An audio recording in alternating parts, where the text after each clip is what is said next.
être le nôtre aujourd'hui? Comment quelqu'un peut-il se faire baptiser au nom de William Branham?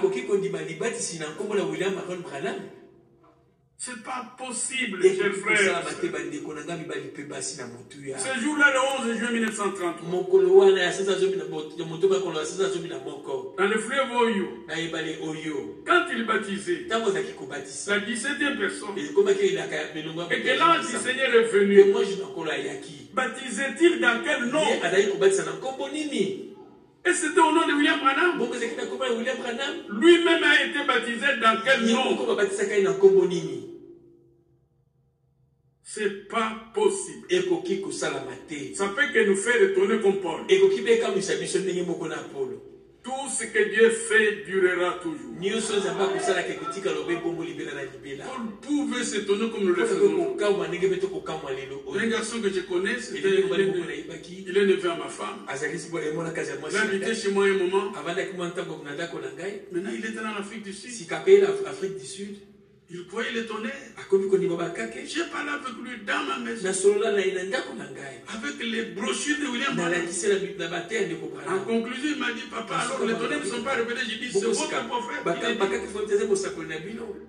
Plus tard, cet homme est en Afrique du Sud. Il s'est fait une communauté. Un jour, qu'on parle de blagues, il m'écrit, dit, papa, que mon Seigneur William Branham te bénisse. J'ai dit, Seigneur, quel blasphème. Je l'ai appelé, j'ai dit, écoute, que ce soit la toute dernière fois. D'ailleurs, je bouge ton numéro. Branham me bénit à partir d'où? Seul celui qui me bénit, c'est le Seigneur. Et les gens traitent des choses comme ça à la légère.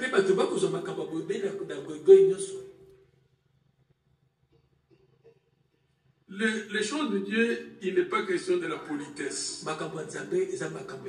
C'est une exigence divine. Si quelqu'un vient à vous, n'apporte pas cet évangile. La Bible dit, ne le recevez pas dans ta maison. Ne lui dis même pas salut. Loué soit le nom du Seigneur. Paul dit, je m'étonne. Galates. Vous qui étiez baptisés au nom du Seigneur. Il a écrit aux Corinthiens. Et avez-vous été baptisés au nom de Paul? Ça semble de simples choses.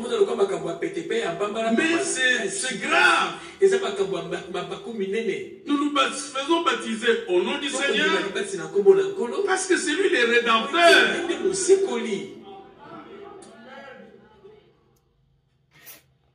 Je m'étonne, dit Paul. Ne blaguez pas avec les choses. Dieu est sérieux.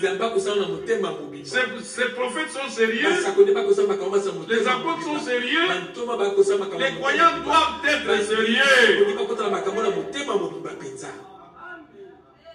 Dieu ne fait pas de théâtre.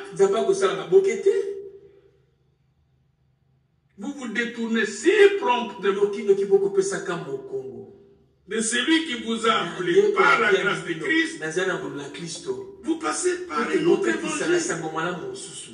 Où Branham est présenté comme étant celui, le point principal de l'évangile. Où Franck est présenté comme lui le point principal de l'évangile. Non.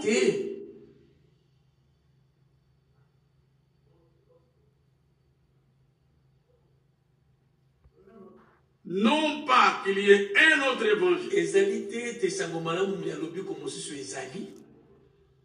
Vous ne verrez pas quelqu'un venir avec un Coran pour vous séduire. William Branham dit, vous ne serez pas séduit par les méthodistes. Mais c'est là où la vraie chose est annoncée. À 99% de points, on y a mis 1 seul % de mensonges.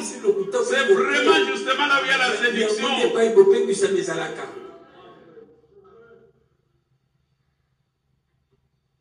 Ces gens, ils vous troublent. Ils veulent renverser l'évangile. Dans l'autre version, il dit ils veulent dénaturer. Parce que Paul lui-même, il dit ceci sur les Romains. Chapitre 1er. Dit moi, Paul, serviteur de Jésus-Christ, appelé à être apôtre, mis à part pour annoncer l'évangile de Dieu. Il décrit maintenant cet évangile. L'évangile qui avait été promis auparavant de la part de Dieu par ses prophètes dans les Saintes Écritures qui concerne son fils. Le point principal de l'évangile, c'est Christ. Né de la postérité de la vie selon la chair, déclaré fils de Dieu avec puissance.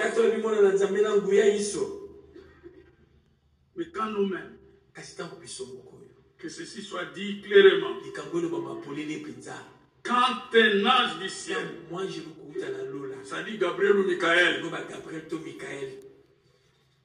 annoncerait, ça vient même plus tard, un autre évangile, que celui que nous vous avons prêché, Paul n'hésite pas à prononcer la malédiction. Qui t'amène? Tous ceux qui prêchent de cet honneur, Paul dit, ils sont maudits.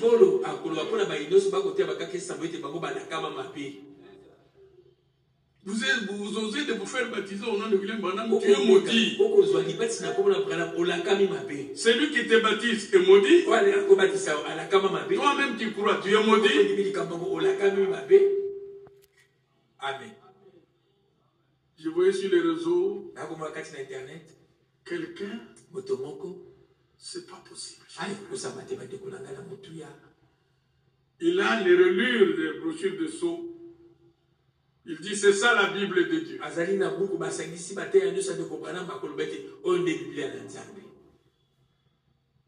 Les Saintes Écritures disent, prêché en 1963. Prêché en 63, c'est quand ça? C'est pas vrai. Et pendant qu'on lit là, quelqu'un d'autre est derrière lui avec une grosse photo de Branham. Paul dit qu'il soit à la terre. Dites amen. Ce qui est maudit est maudit. C'était tellement important. Il le répète au verset 9. Nous l'avons dit précédemment. Je le répète encore. À cette heure, si quelqu'un vous annonce un autre évangile, que celui que vous avez reçu, qu'il soit à la terre. Bien-aimés, frères et sœurs, cet évangile qui a été non seulement reçu par... Donc c'est pourquoi vous voyez, quand William Branham entrait dans son bureau, son petit bureau de 2 mètres carrés, 2 mètres et demi carrés, avec mon frère Moïse et frère Godin, nous sommes entrés. Pas de bureau luxueux comme ce que nous avons fait. Quand l'ange descendait, de 8h à 12h, lui parlait comme quelqu'un qui parle avec quelqu'un. Dit quand il partait à 12h, je prenais tout ce qu'il parlait. Je devrais le mettre en contact avec les Saintes Écritures pour que je sache que cet ange qui est venu vient du Seigneur. Amen. Dans le 3e son, il dit, le jour que cet ange qui vient souvent me dira une chose qui n'est pas scripturelle, je ne le croirai pas. J'aime aussi entendre un grand amen. Alors il dit, je le répète encore.